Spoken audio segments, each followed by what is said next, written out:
Hi అండి, beetroot fry చేస్తున్నానండి. ఎలా చేయాలో చూద్దాం రండి.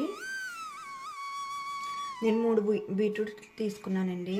2 పచ్చిమిరపకాయలు తీసుకున్నాను. వీటిని చిన్న చిన్న ముక్కలుగా కట్ చేసుకుందాము. బీట్రూట్స్ చిన్న చిన్న ముక్కలుగా కట్ చేసి పెట్టుకున్నానండి. సైజు కట్ చేసుకోవాలండి చిన్నగానే. పెద్ద సైజు అయితే ఫ్రై అవ్వదు తొందరగానే. పచ్చిమిరపకాయలు చిరుగులుగా చేసి పెట్టుకున్నానండి. కొద్దిగా కరివేపాకండి, 2 ఎండుమిరపకాయలు తీసుకున్నానండి పోపుకి. ఇప్పుడు ఫ్రై చేసుకోవడానికి 6 స్పూన్స్ ఆయిల్ తీసుకున్నానండి. బీట్రూట్ కొంచెం ఆయిల్ ఎక్కువే పడుతుంది. ఆయిల్ వేడెక్కాక పోపు వేసుకుందాము.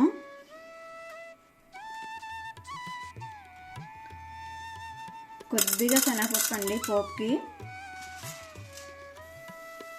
కొద్దిగా మినపప్పు అండి,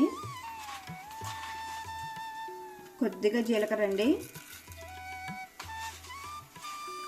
కొద్దిగా ఆవాలండి,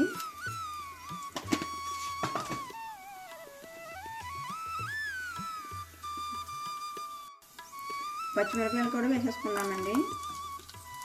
ఇవి కొద్దిగా ఎగాక ఎండుమిరపకాయలు కరివేపాకు వేసుకుందామండి.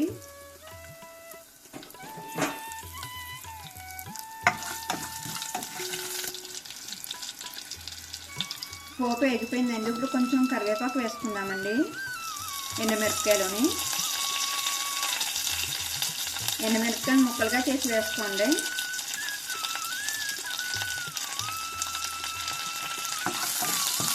ఇవి వేగాక అప్పుడు బీట్రూట్ వేసుకోవాలండి.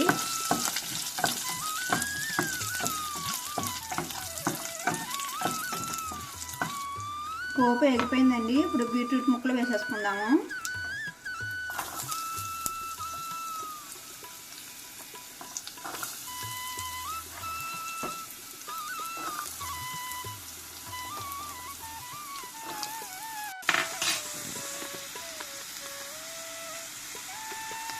ముక్కలు వేసుకున్నాక సాల్ట్ కూడా వేసేసుకుని మూత పెట్టుకుని ఒక 20 నిమిషాలు ఫ్రై చేసుకోవాలండి. బీట్రూట్ ఫ్రై అవ్వడానికి టైం పడుతుంది. కొంచెం మధ్య మధ్యలో కలుపుతూ ఉండాలండి.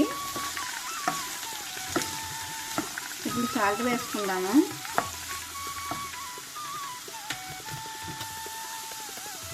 నేను తీసుకున్న బీట్రూట్లకి ఒక ఫుల్ స్పూన్ సాల్ట్ అయితే పడుతుందండి.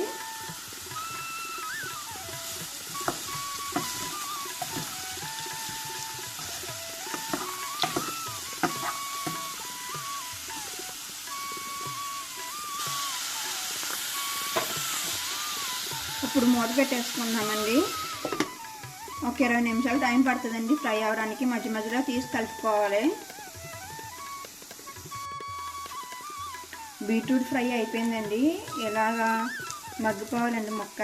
నోట్లో వేసుకోగానే సాఫ్ట్గా ఉండాలండి ముక్క. ఇప్పుడు గ్యాస్ ఆఫ్ చేసేసుకుందాము.